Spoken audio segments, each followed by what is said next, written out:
Today's math lesson is lesson 13. The goal of the lesson is to use benchmark fractions to assess the reasonableness of an answer for addition and subtraction.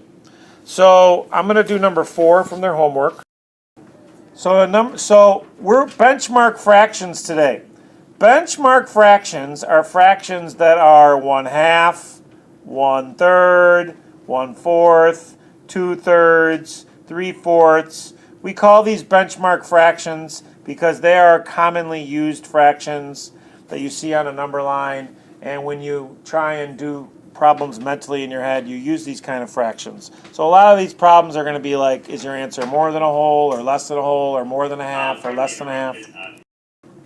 So these are benchmark fractions. Now, let's look at number 4, and we're going to use our reasonableness. And we're going to say that if I have 5 take away 3, that's 2. If I just look at the whole numbers, that's 2. Okay? And what I have left is 2/3 and minus 3/4. Now we know, or we should know, that 3/4 is more than 2/3. So we're going to have to borrow in this problem. We would have to borrow from this 2 and make it a 1. So our answer is going to be 1. It's going to be 1 and some number less than 2/3 because we took 3/4 away from it. Okay? So we know our answer is going to be 1 and a small fraction. Now, let's go to the other side and use our reasonableness. We have 1 whole, and then we have these 2 fractions added together. Not subtracted, added.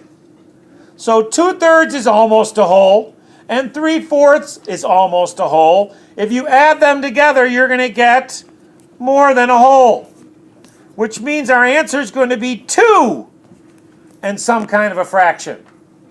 So this is 2. This is 1. We know that they are not equal. So therefore, our answer is not equal.